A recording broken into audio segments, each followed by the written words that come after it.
É fato de que nós sabemos que a nossa igreja só existe não porque tem uma construção com uma placa indicando a razão social da nossa denominação, mas ela só aparece quando estamos reunidos aqui em culto solene.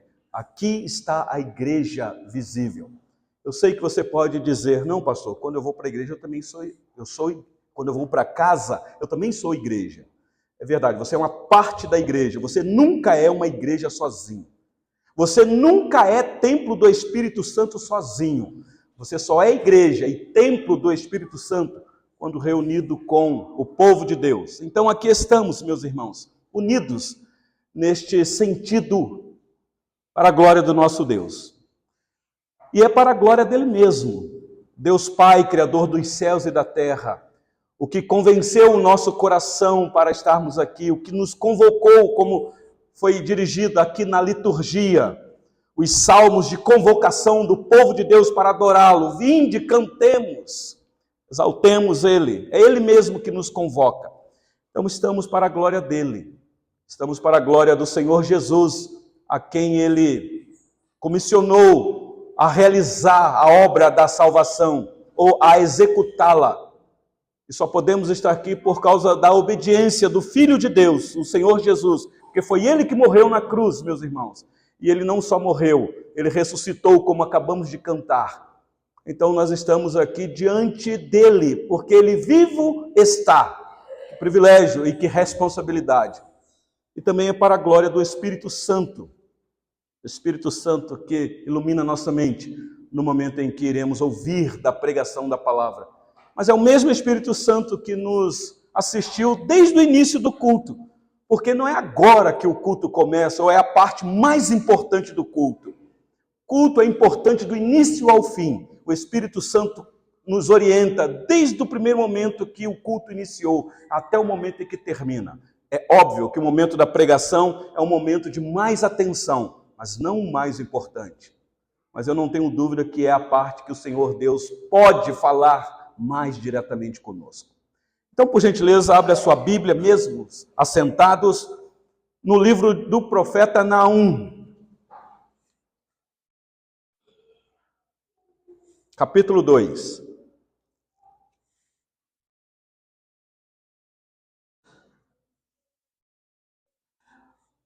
Nós estamos continuando com a igreja uma exposição sequenciada deste livro. Falamos com os irmãos que iríamos iniciar uma exposição do livro do profeta Naum, do profeta Abacuque e do profeta Sofonias. 3 profetas menores. Menores não por causa da sua estatura, menor porque ele registrou, escreveu pouco. São 3 capítulos cada livro. Então, nós estamos aqui hoje iniciando o capítulo 2 do livro do profeta Naum. Já fizemos aqui uma exposição detalhada do capítulo 1. E hoje eu quero ver com vocês o que o Senhor Deus tem a nos dizer no capítulo 2. Lembrando, meus irmãos, que o objetivo de pregar no Antigo Testamento é porque no Antigo Testamento também nós podemos ver a ação salvadora do Senhor Jesus. Foi Ele mesmo que disse que devemos examinar as Escrituras, porque são elas mesmas que testificam dele, ele dizendo, testificam de mim. Então, o Senhor Jesus não só aparece no Novo Testamento. No Novo Testamento nós temos a aparição da obra realizada dele, mas ele é realidade desde Gênesis até Malaquias. Então ele está lá no Antigo Testamento. Eis o motivo de não termos nenhum problema em trazer para a igreja um livro que talvez, ou uma mensagem num livro que vocês pouco costumam ler. Eu não sei quantos de vocês, qual foi a última vez que vocês leram o livro de Naum. Aliás, tem coisas aqui que a gente lê e nem entende. Então, que o Senhor Deus nos ajude na compreensão da mensagem desta noite. Acompanhe a leitura, por gentileza, você que tem uma Bíblia. Eu vou fazer a leitura dos versículos 1 a 13, todo o capítulo. Vamos tentar aqui explicar o texto e no final tirar algumas lições bem práticas para nós. Depois de lido o texto, não feche a tua Bíblia, mantenha ela aberta ou ligada para você acompanhar, porque a mensagem se dará aqui deste texto. Tá bom, meus irmãos? Diz assim a palavra do Senhor: o destruidor sobe contra ti, ó Nínive. Guarda a fortaleza, vigia o caminho, fortalece os lombos, reúne todas as tuas forças. Porque o Senhor restaura a glória de Jacó, como a glória de Israel. Porque saqueadores os saquearam e destruíram os seus sarmentos. Os escudos dos seus heróis são vermelhos. Os homens valentes vestem escarlata. Cintila o aço dos carros no dia do seu aparelhamento, e vibram as lanças. Os carros passam furiosamente pelas ruas e se cruzam velozes pelas praças. Parecem tochas, correm como relâmpago. Os nobres são chamados, mas tropeçam em seu caminho. Apressam-se para chegar ao muro e já encontram o testudo inimigo armado. As comportas dos rios se abrem e o palácio é destruído. Está decretado, a cidade rainha está despida e levada em cativeiro. As suas servas gemem como pombas e batem no peito. Nínive, desde que existe, tem sido como um açude de águas, mas agora fogem. Parai, parai, clama-se, mas ninguém se volta. Saqueai a prata, saqueai o ouro, porque não se acabam os tesouros. Há abastança de todo objeto desejável. Ah, vacuidade, desolação, ruína. O coração se derrete, os joelhos tremem, em todos os lombos há angústia, e o rosto de todos eles empalidece. Onde está agora o covil dos leões e o lugar do pasto dos leãozinhos, onde passeavam o leão, a leoa e o filhote do leão, sem que ninguém os espantasse? O leão arrebatava o bastante para os seus filhotes, estrangulava a presa para as suas leoas, e enchia de vítimas as suas cavernas e os seus covis de rapina. Eis que eu estou contra ti, diz o Senhor dos Exércitos. Queimarei na fumaça os teus carros, a espada devorará os teus leõezinhos, arrancarei da terra a tua presa, e já não se ouvirá a voz dos teus embaixadores. Até aqui a leitura da palavra do nosso Deus, até porque acabou o capítulo. Vamos orar mais uma vez, meus irmãos? Ainda que nós já oramos, é um texto que numa leitura rápida não dá para compreender muitas coisas, mas pelo que está aqui por detrás assusta. Especialmente nós que somos muito românticos com o nosso Deus. Cantamos, ó quão lindo este nome é, e é mesmo. Mas é um nome, meus irmãos, que é santo, é santo. Vamos orar mais uma vez. Bendito Deus, nós acabamos de ler uma porção da tua bendita palavra, palavra santa. Cremos que ela é viva e eficaz, porque ela mesma é que nos informa. Ó Deus, precisamos do teu auxílio neste momento, especialmente debaixo desta santa convocação que o Senhor nos trouxe a este local. Não temos dúvidas que o Senhor nos trouxe aqui para falar aos nossos corações. Então, ó Deus, dá-nos ouvidos para ouvir o que o Espírito diz à igreja. Não aquilo, Senhor, que é da nossa vontade, mas aquilo que é necessário para a nossa existência nesse mundo como servos e filhos do Senhor. Dá-nos gosto, Senhor, em ouvir a tua doce voz. Eu clamo por mim e pelos meus irmãos que aqui estão.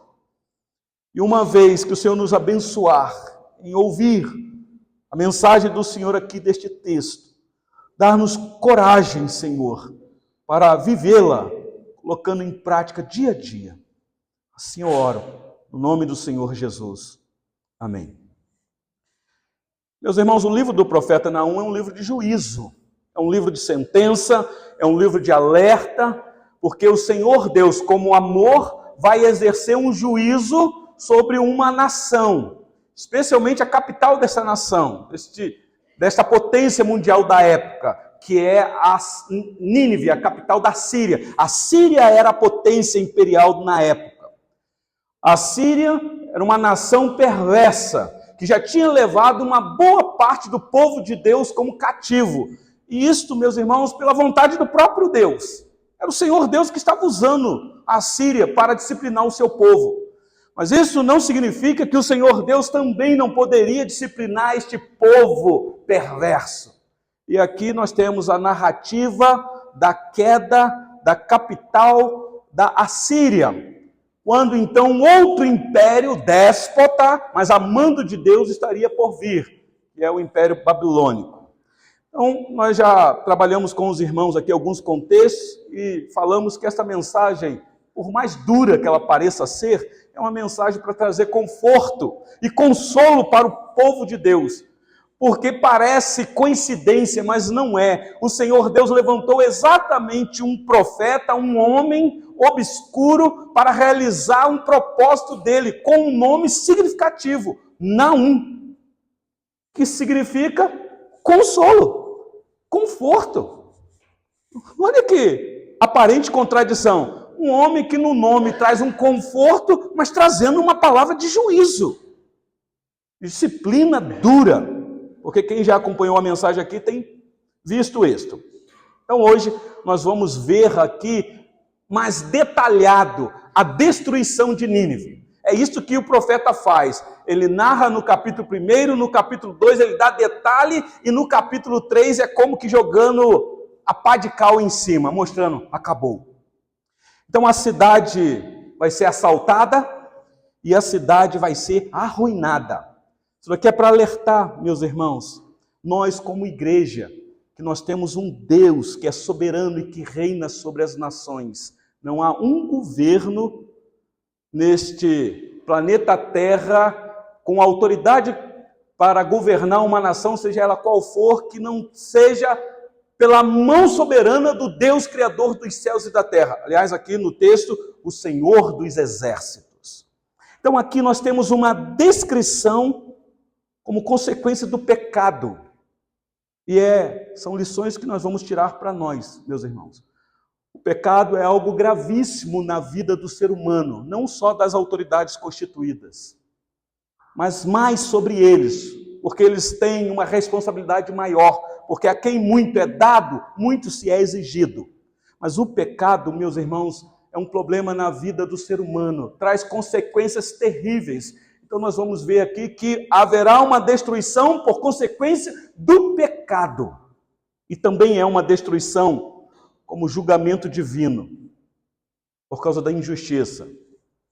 O pecado que traz injustiças, opressão, soberba, altivez de espírito.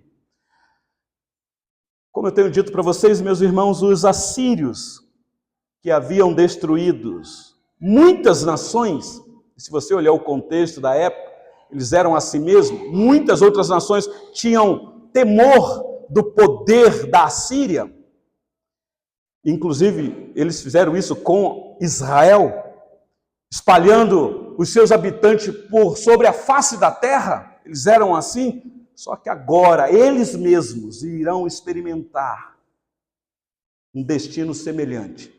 Se vocês que destruíram vidas, agora vocês serão destruídos. É como que o Senhor Deus retribuindo o mal que eles praticaram. Deus pode fazer isso, meus irmãos. Deus pode retribuir a maldade da humanidade quando Ele quiser. Ele pode entregar a humanidade ao seu próprio prazer, se Ele quiser. E a pior coisa que tem para um filho de Deus é ouvir da boca dele, seja feita a tua vontade. Entregar nos seus próprios prazeres, na sua própria vontade. Então aqui eles vão experimentar o destino amargo da destruição. O capítulo começa com uma descrição, nós vamos ver aqui, da aproximação do exército babilônico. É o que está por detrás aqui, sem eles perceberem. Poderio de Nabucodonosor, a Babilônia está se aproximando da decantada cidade de Nínive, uma cidade pomposa. E a cidade é descrita como uma fortaleza impenetrável. Os reis da Assíria tomaram esse cuidado de construir muralhas que fossem intransponíveis, exatamente para que inimigos não pudessem subjugá-los. Mas o profeta Naum, aqui, meus irmãos, afirma que esta cidade sim será destruída, independentemente da sua fortaleza, independentemente da sua segurança, mostrando que ninguém, por mais forte e poderoso na terra que seja, está seguro neste mundo, se não estiver seguro nas mãos do Senhor. Como tem um hino nosso aí que a gente canta: seguro estou, não tenho temor do mal, porque eu estou guardado pelo meu Senhor. Se for essa segurança, então você está seguro. Se não, é castelo de areia. Então o profeta descreve aqui a batalha em termos de tumulto. Interessante aqui, de caos total.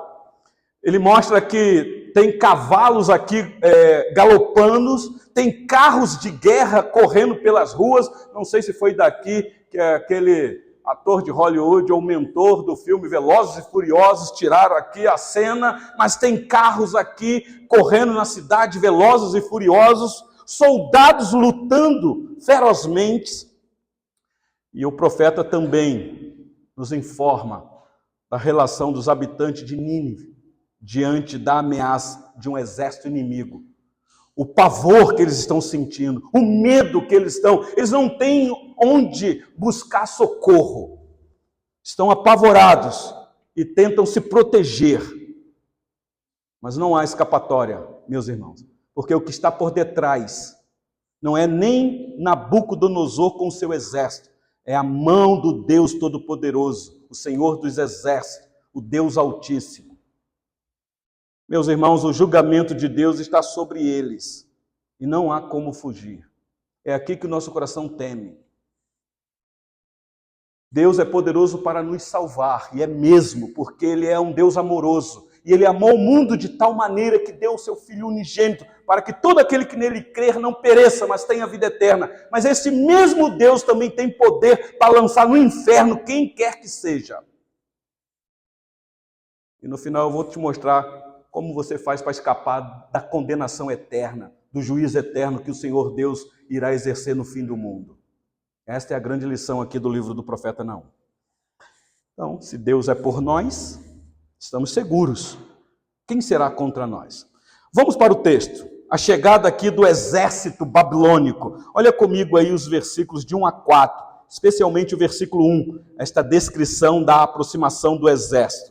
Diz assim: o destruidor sobe contra ti, ó Nínive. Guarda a fortaleza, vigia o caminho, fortalece os lombos, reúne todas as tuas forças. É como dizendo, você não é poderosa, você não tem armamento, você não é guerreira, então te prepara. Enfrenta quem é que está indo contra você, que eu quero ver se você vai suportar. Se fortalece, guarda a tua fortaleza. Ah, meus irmãos, que coisa terrível. O inimigo ainda não tinha chegado. Era só um aviso. Está chegando. O dia do juízo está vindo. Vai vir com toda certeza e quando vier, se protege que eu quero ver. Corre para dentro das cavernas e pedem as cavernas para livrar do juízo. O versículo de número 2 mostra a descrição desta cidade que se sentia fortificada. O versículo 2 tem um parênteses aqui que nos assusta. Porque o Senhor restaura a glória de Jacó como a glória de Israel. Porque saqueadores os saquearam e destruíram os seus sarmentos. Tem um parênteses aqui que parece estar fora do contexto. Mas é mostrando, meus irmãos, o profeta, porque esta palavra, ainda que narra a destruição da cidade de Nínive, é um texto para o povo de Deus, para que o povo de Deus, ao ver esta ação, pudesse temer a Deus. Ele está mostrando o amor dele em disciplina a uma nação pagã, mas dizendo para o povo, vigie. O versículo 3 e 4 narra o caos. Está aí. Os escudos dos seus heróis são vermelhos. Os homens valentes vestem escarlata. Cintila o aço dos carros no dia do seu aparelhamento e vibram as lanças. Os carros passam furiosamente pelas ruas e se cruzam velozes pelas praças. Parecem tochas, correm como relâmpago. Meus irmãos, esta é a narrativa aqui do caos instalado. Quando o inimigo invade a cidade e eles veem o que está acontecendo. Como nós vamos nos preparar? Olha a situação como está na cidade. Que caos instalado. Isso é só para mostrar que o inimigo está chegando. O dia do juízo vem, e vem mesmo. Meus irmãos, isso daqui me lembra da zombaria que possivelmente fizeram em cima de Noé, quando o Senhor Deus disse, vai haver um juízo. Eu vou exercer juízo sobre a terra. E o povo, nós temos os nossos recursos, possivelmente, nem aí, porque o texto nos informa que Noé, como pregoeiro da justiça, não conseguiu salvar ninguém além da sua família. Louvado seja Deus por isso. Porque se você não conseguir salvar mais ninguém e salvar a sua família, já valeu. Mas o povo nem aí para o juízo que foi determinado. Até que começou a chover, e muita chuva, e o caos instalado. Eu fico imaginando a cena, o desespero, gente correndo, tentando se abrigar, buscando socorro, talvez invocando seus deuses pagãos. Mas aí já era, a porta já estava fechada. Não havia como Noé abrir a porta para ninguém.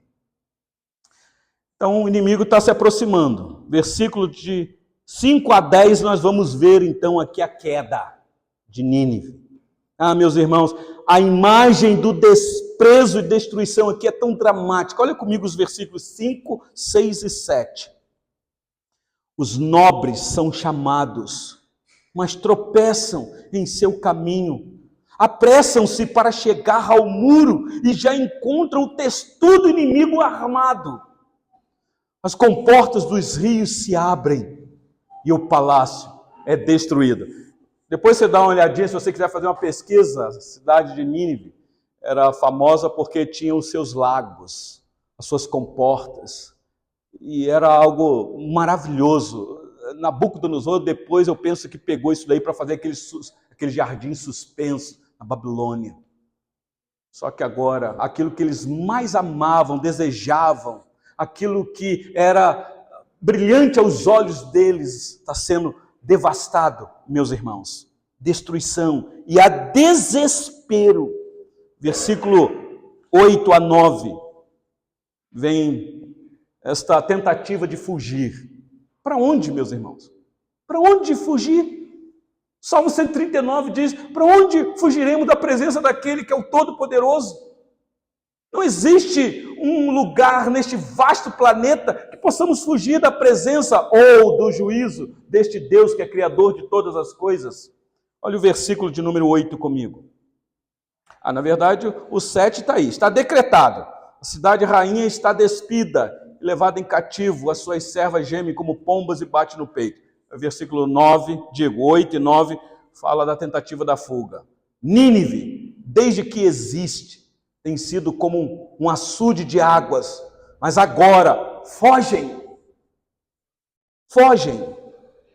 E aí alguém grita, parai, parai, e clama-se, mas ninguém se volta, ninguém quer ficar na cidade.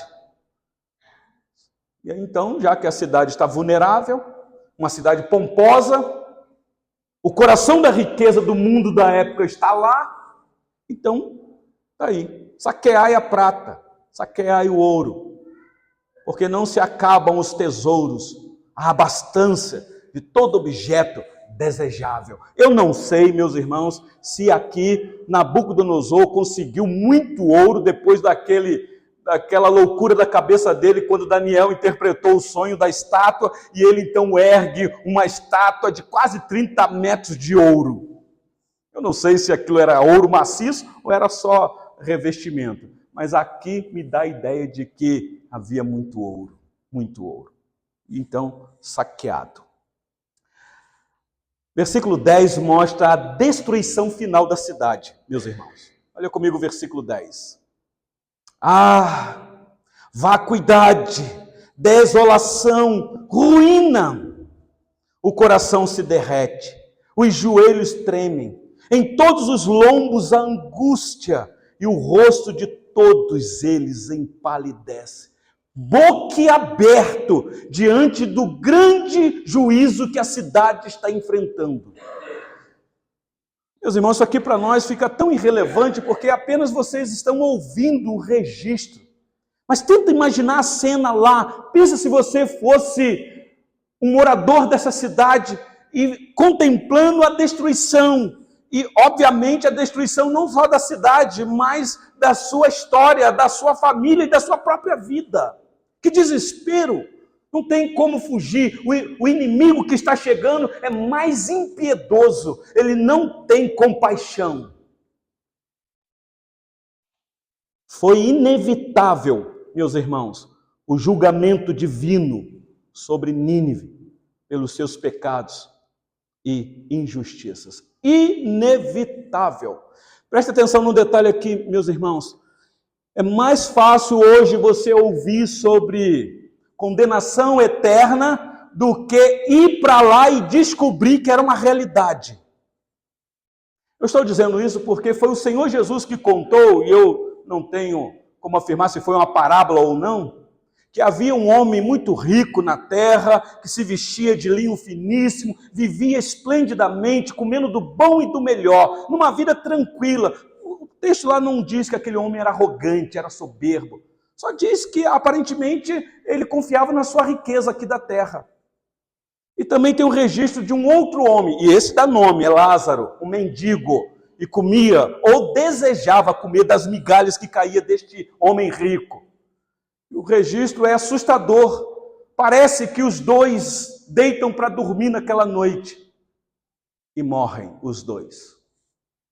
E a próxima cena é agora o rico no lugar de tormento, desesperado, como que tendo consciência do porquê está lá, a ponto do registro nos assustar, ele pedindo alguém para sair de lá do meio dos mortos para ir lá avisar os irmãos dele. É um abismo posto. Meus irmãos, talvez a mensagem desta noite é para te alertar, ainda dá tempo. Não brinque com o pecado. Cuidado com a tua prática de injustiças, de opressão. Às vezes você fala assim, não pastor, eu não sou rei, eu não sou político, eu não tenho poder na minha mão. Mas, meus irmãos, pecado é pecado. Injustiça é injustiça em qualquer lugar. Opressão é opressão em qualquer lugar. E para Deus não existe gravidade maior ou menor. Há consequências. Mas basta um lampejo de pecado e você já pode ser condenado ao inferno. Então nós aprendemos aqui, meus irmãos, que Deus é justo e não tolera a injustiça. Devemos buscar viver em retidão e justiça, buscando sempre fazer a vontade de Deus em nossas vidas. Aí você vai me perguntar, pastor, mas como é que eu vou viver uma vida justa neste mundo? Bom, você não, você tem que morrer para você e viver para Deus em Cristo, o único justo. Nele você vive retidão e vive a justiça de Deus. Foi isso que Paulo disse aos Gálatas: estou crucificado com Cristo, logo já não sou eu mais quem vive, porque eu sei o que está na minha carne, nada de bom. Eu até almejo fazer o que é bom, mas não consigo. Graças a Deus que eu tenho Cristo Jesus. Então a grande lição aqui é esta, meus irmãos. Existe um Deus de amor, Salvador, mas um Deus de justiça. E que para fugir desta condenação eterna, somente diante daquele plano redentor que ele mesmo estabeleceu. Então, eu tentei mostrar para vocês aqui esta realidade do que está acontecendo na cidade de Nínive, assaltada e destruída. Mas olha agora comigo a ruína, a descrição da ruína a partir do versículo 11, por gentileza. Naum, capítulo 2, versículo 11 a 13. Aqui nós temos uma declaração profética, meus irmãos, sobre o destino de Nínive. Parece que já estava bom, né? Tá bom, já havia a destruição, mas vai piorar.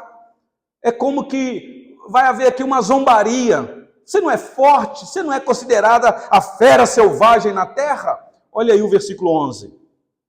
Onde está agora o covil dos leões e o lugar do pasto dos leõezinhos? Onde passeavam o leão, a leoa e o filhote do leão, sem que ninguém os espantasse. Se você não entender aqui a figura, o símbolo de força, de poder, de ferocidade dos assírios era o leão. As escavações mostraram isso. Os leões, as figuras dos leões nas paredes. Essa potência do animal mais poderoso na terra, o rei da selva. Se você é considerada como o feroz, cadê a tua força? Cadê o leão que ruge?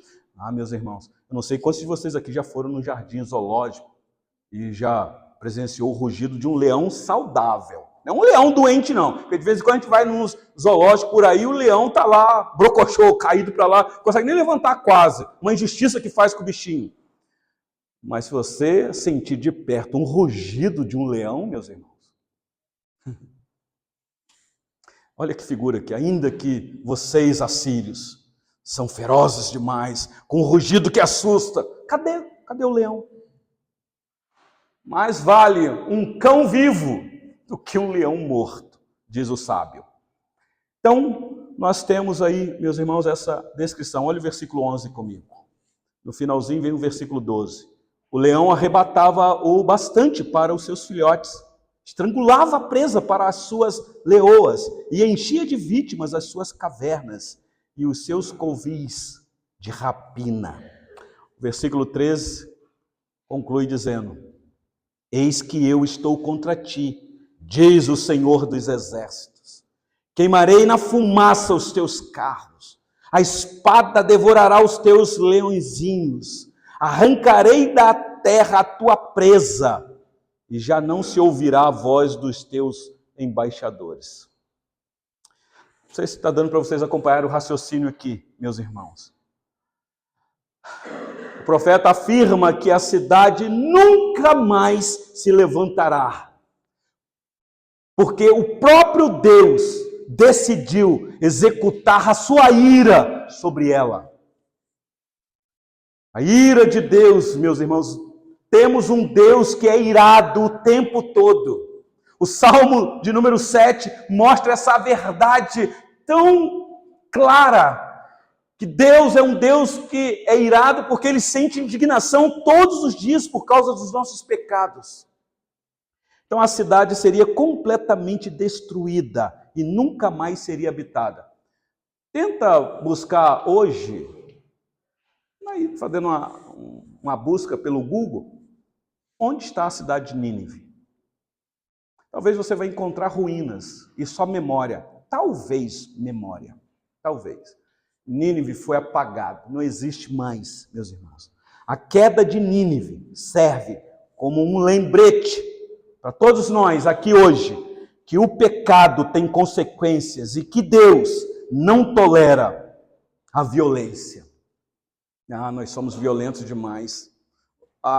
Aí nós justificamos. Não, pastor, não é que eu sou violento, é o meu temperamento. Eu sou assim, pastor, eu sou sanguíneo, eu sou esquentado. Eu não aguento, pastor, é assim o meu jeito, eu tenho que enfrentar mesmo. É a minha natureza. Não, isso não é a sua natureza, isso é pecado. Isso é pecado. Eu quero concluir, meus irmãos, com vocês, esta mensagem, repetindo o que eu já disse. Preste atenção aqui.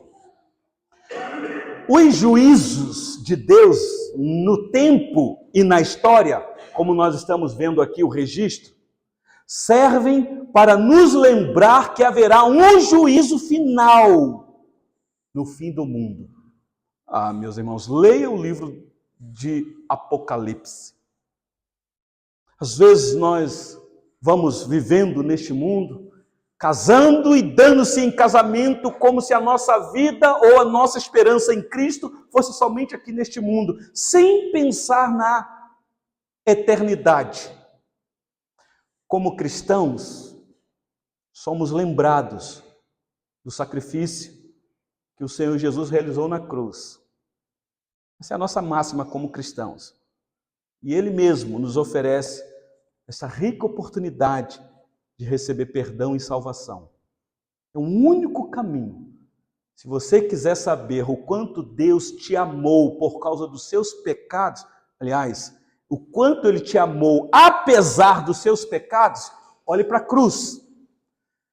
Mas eu estou aqui com uma frase como disse Paul Walsh. Se você quiser saber o quanto você é miserável pecador, olhe para a cruz. Então é lá, meus irmãos, que o Senhor Jesus nos liberta do poder do pecado. Nós não somos bons. Não, você pode estar pensando assim, não, pastor, sou sim. Pastor, o senhor está falando de pecado aí? Eu até entendo. Eu sou pecador sim, eu confesso. Porque a Bíblia diz, mas eu não sou tão pecador assim. Porque existe gente pior do que eu. Existem os déspotas, os malvados, os violentos. Eu não, pastor. Eu sou uma boa dona de casa, uma boa esposa, uma boa avó, uma boa vizinha. Você pode dizer, eu sou um bom marido, eu trabalho, pago as minhas contas, sou honesto. Vai lá na minha vizinhança e faz um levante lá, para ver se eles vão falar que eu sou gente boa. Não, você ainda não entendeu a gravidade do teu pecado. Ninguém é bom, meus irmãos. Ninguém. Todos pecaram e carecem desta graça bendita do Senhor Jesus. Todos. Não há ninguém que busque a Deus. Não há nenhum sequer. Todos se extraviaram. De uma forma maligna, perversa. Paulo, quando descreve isso na sua carta aos Romanos, nos assusta. Falando que havia na nossa língua, antes da graça nos alcançar, só impropérios. Então, somente em Cristo há libertação do poder do pecado, porque só Ele pode nos dar vida, e vida em abundância. Meus irmãos, ter vida em abundância é desfrutar de comunhão com o Deus justo, através da obra que o Senhor Jesus realizou na cruz. E lembre-se, você ter comunhão com o Deus justo é algo que traz temor para o nosso coração. Por isso, meus irmãos, culto é a expressão da vida da igreja. Como nós cultuamos este Deus que é santo, que é justo. Como que eu me aproximo dele, meus irmãos? De que maneira? Qual é o preparo que eu tenho que ter? Porque são esses que ele mesmo está procurando. Verdadeiros adoradores. É ele que procura, não somos nós. É ele que nos atrai, é ele que nos chama. E como eu faço isso, meus irmãos? Olha que graça bendita. Um Deus que é justo, que não inocenta o pecador, ou ele não tem como inocente o culpado. Capítulo 1 deixa isso claro. Mas aceita cada um de nós que aqui estamos. Bom, eu estou crendo que ele nos aceita. Comunhão com este Deus que é justo. Por isso é que eu tenho que saber o que é que eu canto, o que é que eu oro, o que é que eu ouço, como eu adoro. Então, sabedores de que existe um julgamento final por vir, e que a ira de Deus permanece sobre os homens, escuta isso, devemos nos colocar à disposição, nós que aqui estamos, e que entendemos que essa graça já nos alcançou, nos colocar à disposição para anunciar o evangelho da salvação em Cristo Jesus aos homens. Talvez o texto é para dizer, você está vendo que existe um juízo. O Senhor Deus não leva em consideração o culpado, ele exerce justiça. Então anuncie o caminho de salvação para aqueles que ainda não estão no caminho da salvação. meus irmãos aqui, que está à pressa de fazer missão. Por saber disso daqui, talvez esta era o propósito de Deus ter levantado o profeta para registrar isso para a nação de Israel. Vocês precisam urgentemente anunciar o Salvador que está por vir, o único que pode salvar, porque senão há juízo, até para vocês. Aliás, vocês sabem disso.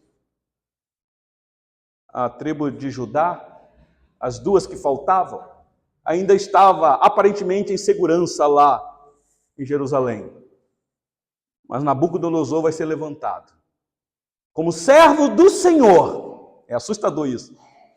Para ir lá, invadir Jerusalém e destruir Jerusalém, acabar com o templo e levar cativo os nobres. Leia o livro do profeta Daniel que você vai entender isso. Nabucodonosor estava nas mãos do Senhor, usando como uma vara para corrigir o seu povo. Por isso, não temam autoridades constituídas na terra, por mais déspota que seja. O nosso dever é orar pelas autoridades, mas saber que nós temos um Deus todo-poderoso, soberano, que governa sobre as nações.